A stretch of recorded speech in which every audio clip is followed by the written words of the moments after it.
सबसे पहले तो ये बताएं कि एपीसी के बारे से खान साहब ने रचक का मुजाहरा किया, दो ऑपरेशन के बारे से उनके तहफ़्फ़ुज़ात जरूर मौजूद हैं।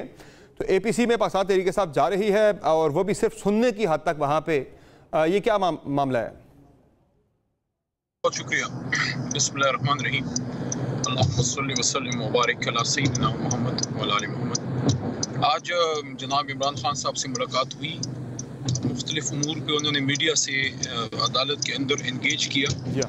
एपीसी के हवाले से भी उन्होंने बात की मीडिया से।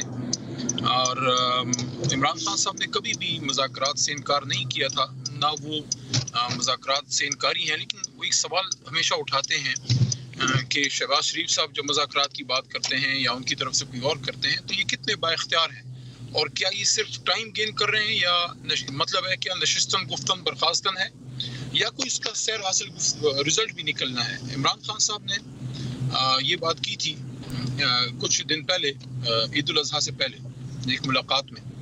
उनसे पूछा हमने कि मुज़ाकरात की बात बार बार हुकूमती लोग करते हैं लेकिन अमली तौर पे कुछ नहीं करते, आप इस पे क्या कहते हैं? खान साहब ने कहा देखो, अगर मुज़ाकरात अगर होने भी हैं तो मीनिंगफुल होने चाहिए।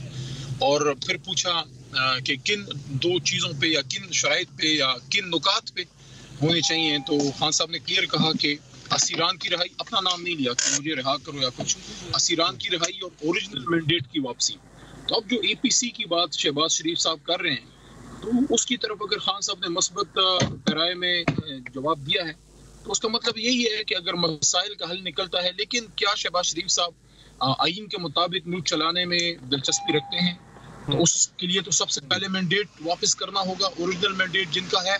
क्योंकि आप ओरिजिनल मैंडेट की तरफ समर जाते हैं तो मुस्लिम लीग नून तो दूसरे नंबर पे भी नहीं है, दूसरे नंबर पे तो पीपल्स पार्टी आ रही है, तीसरे नंबर पे है। अब देखते हैं कि एपीसी का क्या रिजल्ट निकलता है। खान साहब ने तो और भी आज बड़ी अहम बातें की हैं, उस पर आज गुफ्तगू मैंने भी की, कुछ हमारे और लीडरान ने भी की है।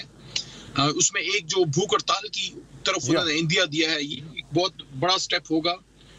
मेरी तो दुआ है कि वो स्टेप ना आए और उससे पहले मामलात किसी बेहतर सिमत चल पड़े।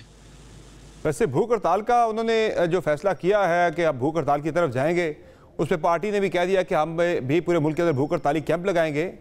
तो क्या ये एक इम्पेटस मिल सकता है तहरीक इंसाफ की मूवमेंट को, जो बड़े अरसे से आप शुरू करना चाह रहे थे, वो मूवमेंट आपकी शुरू नहीं हो पा रही थी, तो ये नुक्ता आगाज हो सकता है आपकी किसी मूवमेंट का जो आप शुरू करना चाह रहे हैं काफी अरसे से? समर अब्बास साहब, देखिए, खान साहब कभी अपने लिए नहीं वो करते, अपनी बात ना कभी की ना कभी करेंगे। ये हम सब की जिम्मेदारी है, 25 करोड़ अवाम की जिम्मेदारी है कि अपने लीडर को जो है उसको बाहर भी निकाले, और हम जो लीडरशिप में आते हैं हमारी भी जिम्मेदारी बनती है सबसे पहले कि उसके लिए हम प्लानिंग करें, और उसके साथ साथ ये इंश्योर करें। बहुत नुकसान ये कौम उठा चुकी है, किसी और लीडर का ये नुकसान बर्दाश्त ना कर सकती है, ना होना चाहिए। तो खान साहब ने अगर भूख हड़ताल की बात की है तो इन नुकात पे की।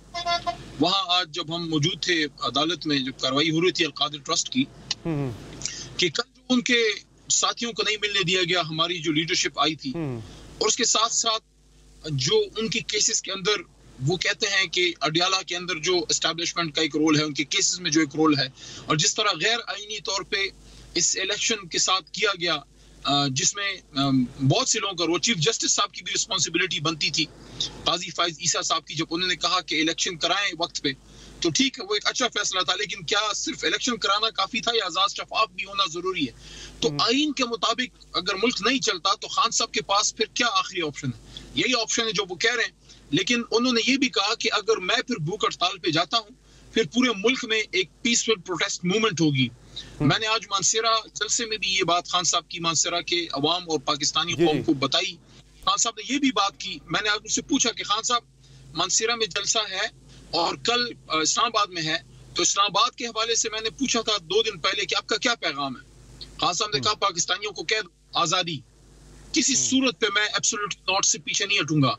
और आज उन्होंने दोबारा ये बात की, आज उन्होंने दोबारा ये बात की इमरान खान साहब ने कि मैं वक्त के अजीज के सामने नहीं झुकूंगा, और ये भी कहा कि गुलामी की जिंदगी से फिर आजादी की मौत बेहतर है। तो ये इमरान खान साहब तो वही खड़े हैं जहां आपने सबने उनको छोड़ा, जहां उनको गिरफ्तार किया गया था, खान साहब तो वही खड़े। अच्छा, मुझे ये बताएं अली साहब के ये जो